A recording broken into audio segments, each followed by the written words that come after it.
Sekarang saya jumpa yang berhormat tadi sepagar tidak ada Bukit Gelugor 5 minit. Kemudian diikuti oleh Sabak Bernam.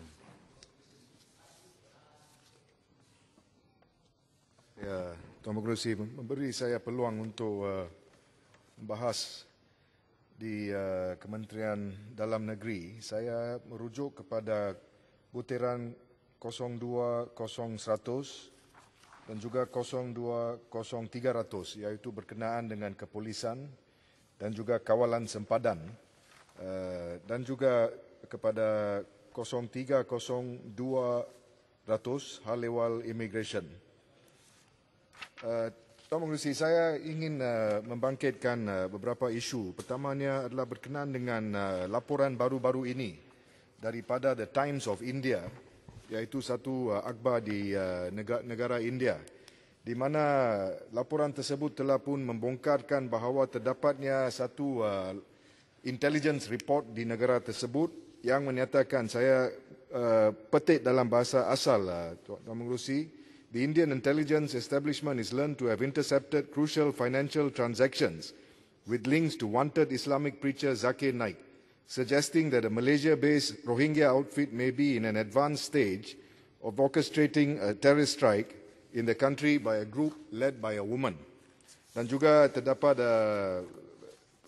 beberapa laporan yang menyatakan bahawa ada kemungkinan bahawa satu strike terorisme tersebut mungkin akan berlaku dalam beberapa minggu saja di dalam satu bandar di India.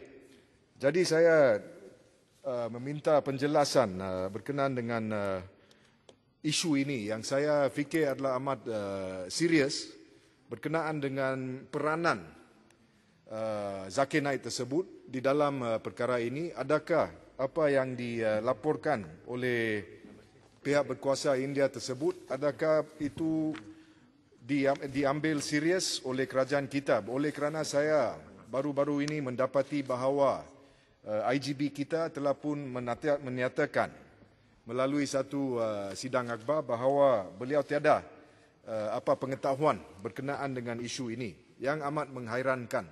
Oleh kerana sekiranya ini adalah satu perkara yang telah pun berlaku, maksudnya ianya telah pun berlaku sudah lama lagi. It has been going on for a while. It cannot have happened overnight. Jadi ini adalah satu perkara yang saya minta Menteri dalam KDN ini untuk menyatakan apakah langkah-langkah yang diambil oleh kementerian untuk memastikan atau mengesahkan peranan Zakir Naik tersebut di dalam perkara ini, sama ada kerajaan kita ada mengambil tindakan ataupun langkah-langkah untuk bekerjasama dengan kerajaan India untuk mengatasi masalah ini, sama ada kami telah pun mendapati ataupun mendapat tahu identiti pihak Rohingya tersebut yang dikatakan merancang strike terorisme tersebut oleh penguatkuasa India tersebut. Ini saya minta penjelasan daripada pihak kementerian, dan juga sama ada pihak kementerian akan mengambil tindakan untuk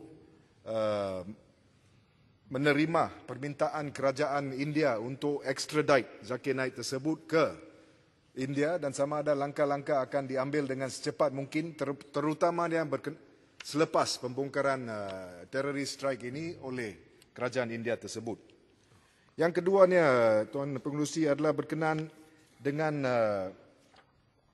hal ehwal immigration yang saya ingin membangkitkan di sini berkenaan dengan beberapa laporan baru-baru ini yang menyatakan bahawa satu sindiket penyeludupan ataupun smuggling syndicate yang dikatakan dijalankan oleh pegawai-pegawai immigration telah pun ditangkap, dan didapati bahawa immigration ataupun pegawai-pegawai immigration tersebut, beberapa daripadanya mempunyai rekod kriminal ataupun rekod jenayah yang amat merupakan satu perkara yang amat serius.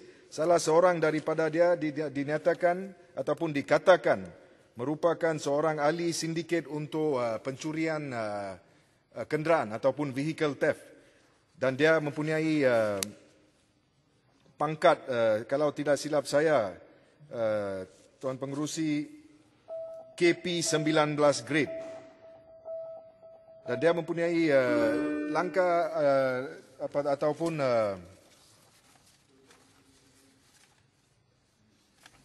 dikatakan Tuan Pengerusi juga mempunyai ataupun memiliki kenderaan-kenderaan luxury seperti Rolls-Royce, Mustang, Range Rover dan Audi. Bagaimanakah seorang pegawai yang mempunyai kesalahan jenayah ataupun rekod jenayah boleh menjadi ataupun menjadi seorang ahli immigration? Saya juga dimaklumkan bahawa sindiket tersebut di dalam Jabatan Immigration ini juga mempunyai peranan dalam membawa orang masuk ke dalam negeri dan juga membenarkan orang keluar dari Malaysia ke luar negeri.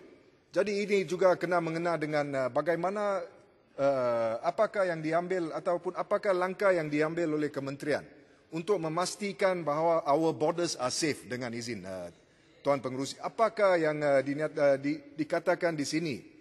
Kalau ada Indian terrorist strike and our own immigration officers are enabling, dengan izin Tuan Pengerusi, enabling such rogues to leave the country or enter the country, is this being taken seriously? And what are the steps that are being taken to overcome this problem? We cannot wait for a strike to occur. We must act now before it occurs. And I think the Indian government, dengan izin Tuan Pengerusi, has been making requests to our government, and we have the right to know what those requests are and what action has been taken for it. Tuan Speaker, saya ingin membangkitkan lagi satu isu, iaitu berkenaan dengan isu approval permit, di mana baru-baru ini seorang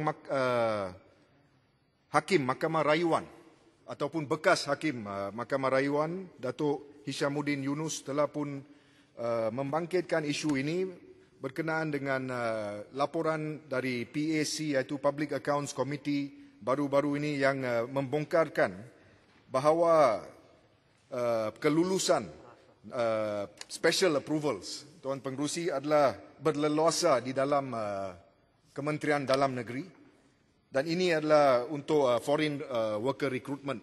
Jadi saya ingin mengetahui Tuan Pengerusi, apakah tindakan yang telah pun diambil oleh kementerian untuk menghalang perkara ini daripada berlaku. Saya faham bahawa such approval permit process was undertaken pada masa kerajaan dulu, bukan kerajaan PH, kerajaan dulu.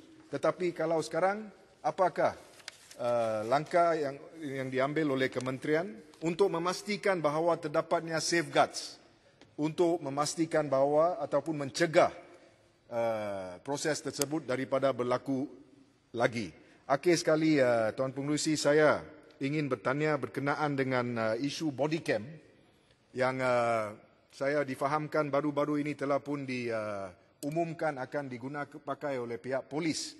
Saya tidak dapat nampak peruntukan itu dalam bajet ini. Saya percaya that is a good idea, satu pengumuman yang baik, dan saya ingin bertanya di manakah dan apakah peruntukan yang diberi untuk body cam tersebut. Ya, Batu Kawan. Terima kasih. Terima kasih Datuk Pengerusi. Saya ingin bertanya, anggaran kos satu body cam jenama Exxon yang diguna pakai oleh anggota polis di London, Charing Cross Station, boleh dianggarkan lebih kurang RM2,000. Dan Menteri Dalam Negeri ada mengumumkan satu pengumuman yang baik dan kami semua sokong, bahawa beberapa unit anggaran 2,168 unit body cam akan diguna pakai tahun depan. Sekiranya kos tersebut adalah RM2,000, maka kos keseluruhan mencecah RM4.336 juta. Saya tak nampak dalam butiran belanjawan Kementerian Dalam Negeri body camera atau kamera badan atau apa bentuk kamera badan dalam butiran tersebut. Jadi saya ingin tahu di manakah letaknya lebih RM4 juta itu dalam butiran belanjawan Kementerian Dalam Negeri. Adakah yang Bapak Bukit Gelugor sokong? Terima kasih. Terima kasih, Batu Kawan. Itu satu perkara yang serius, dan saya mohon izin untuk memasukkan apa yang dinyatakan oleh Batu Kawan dalam speech saya, dan dengan itu Tuan Pengerusi, saya ucapkan terima kasih kerana memberi saya peluang untuk mengambil bahagian dalam perbahasan ini. Terima kasih. Terima kasih Yang Berhormat Bukit Geluguk.